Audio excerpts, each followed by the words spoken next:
Hello everyone and welcome back to my channel. I hope you're all well. This is Lifestyle Critic, where we break down movies and TV shows into their core elements. And in this video we are going to be reviewing Batman, The Return of the Caped Crusaders, which is an animated continuation of the classic 1960s Batman series, which really does make this a nostalgic event as it is celebrating the show's 50th anniversary. Now this series brings back the actors for Batman, Robin and Catwoman, which makes this both a hilarious and a nostalgic trip down memory lane. And as this moment was so iconic, back when this got released, it also had a cinematic release as well, which is absolutely amazing. So let's get on with the review for Batman, The Return of the Caped Crusaders.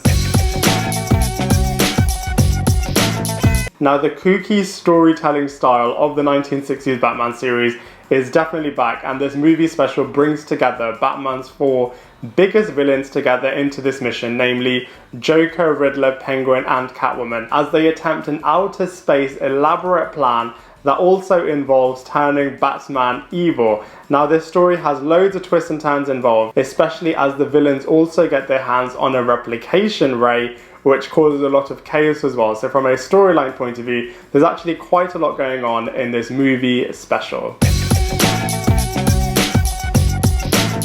So from a cast and characters point of view, like I said, some of the cast members from the actual 60s TV series are back reprising their roles in this movie special, so it feels really authentic as a continuation of that series. So let's go through them one by one. So first up we have Adam West, who brilliantly plays the Batman character, really does recapture his iconic role and everything that is great about this character from the 1960s. And actually, the Batman character goes on quite a big journey throughout this movie, and you get to see loads of different sides of this character. So Adam West does a really good job in bringing this character back to life. We then have Burt Ward, who is also back reprising his role as Robin.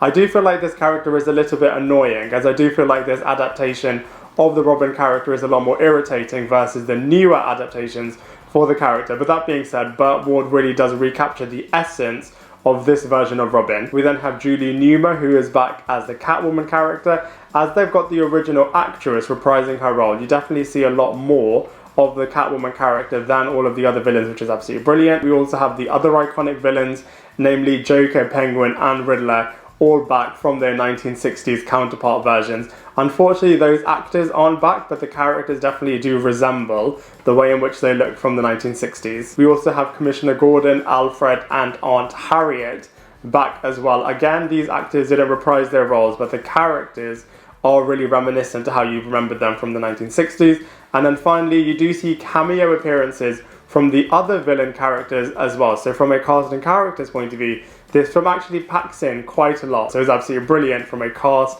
point of view.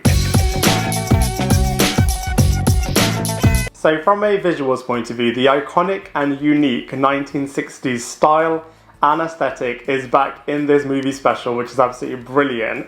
The iconic fighting style in terms of boom, pow, and all of those words popping up on screen is back, which is absolutely brilliant.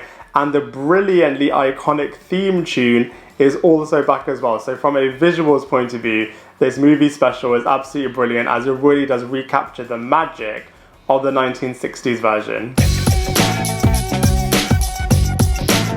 So from a comparison point of view, it's really great to have this trip down memory lane to go back to the 1960s and to continue that version of the storyline and that world, which is absolutely brilliant. In terms of comparisons, obviously the live action version is really, really iconic. So I do prefer the live action version to the animation. But that being said, because it's an animation, you can do loads of different things, such as the replication ray, which is really, really great. There is a sequel to this film called Batman vs. Two-Face. And actually I do prefer Batman vs. Two-Face, as I think it's got better elements. It introduces new characters, and I think it's got a better story as well. But that being said, Return to the Caped Crusaders is absolutely iconic and absolutely awesome in its own right as well. So overall, I really enjoyed Batman Return of the Caped Crusaders. It was really nice revisiting the 1960s world and universe to see what all of these characters are up to and to kind of see them going on new adventures. I really like the fact that they brought the voice actors back for some of the characters as well, which was absolutely brilliant, and the unique style and the brilliant theme tune returning as well really did make this movie special absolutely brilliant. And so for all of those reasons, I have to give Return of the Caped Crusaders a solid 6 out of 10. I'd love to hear what you think, so please let me know in the comment section below. Otherwise, I look forward to seeing you in my next video.